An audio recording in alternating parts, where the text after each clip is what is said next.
CHDC was established in 1990.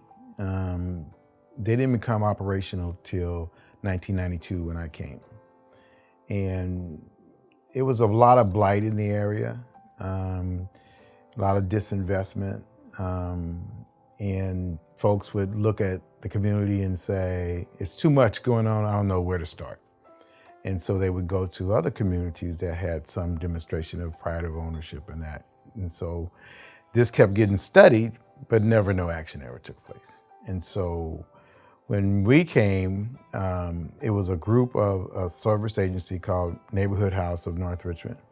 And that's where everything spurred from, and along with the local churches. They got together and said, we need to do something about this blight. We need to, have some pride and be able to get some action here. And so with a concerted effort with that community, it was basically community driven, and we developed a plan. And we basically identified the major corridors, and we knew that we needed to do some major infrastructure improvement. We had to do some things that addressed the lack of capital coming into the community. So it was a really big campaign that was going on. We got together and identified what everybody could do, and that's when the whole campaign started. So the first part of it was just really advocacy, because the redlining issue was germane to what was going on in the area. It wasn't just not private money coming into the area, but there was no taxpayer money coming into the area. There was not a plan for doing anything about it. It was just existing.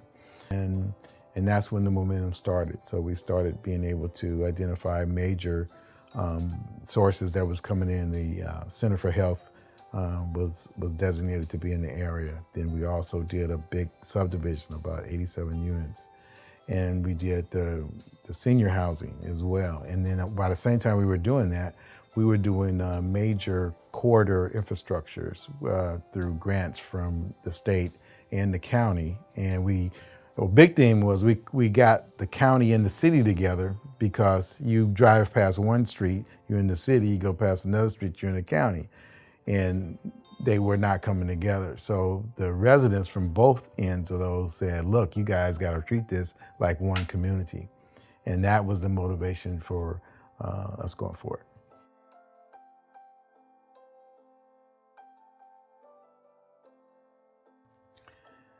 CHDC has grown tremendously. I mean, I started in the back of a church Sunday school classroom, and me and an assistant, and it was tough down those days. I mean, but we started doing infill projects and continuously talking to the community about what could be.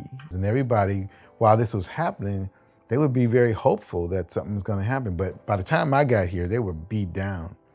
They were really, basically saying, okay, yeah, this is what it is, but what's going to happen?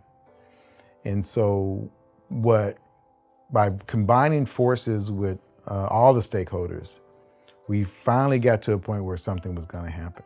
But it was important that we kept the community engaged every step of the way so they knew something was going to happen. They took ownership of each development that we did here in the community, and they really appreciated being a part of it, because it's some ownership of that. And that's how we've done all the rest of our development. And so hope began to build on hope. We took that same principle to the city of Oakland.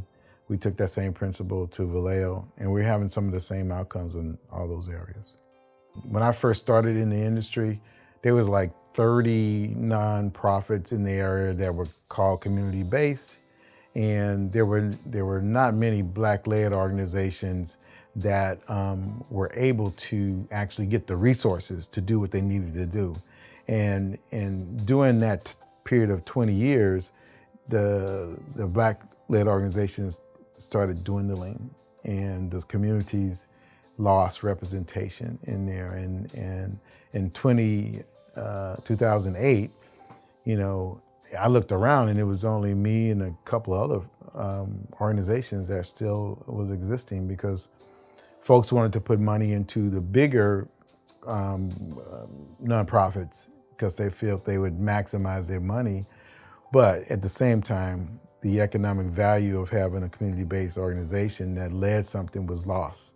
And so now we're trying to get that back. But the legacy basically would be that this is sustainable, that CHDC has wherewithal to stand through any ups and downs in the economy, and have that community-based focus is really important.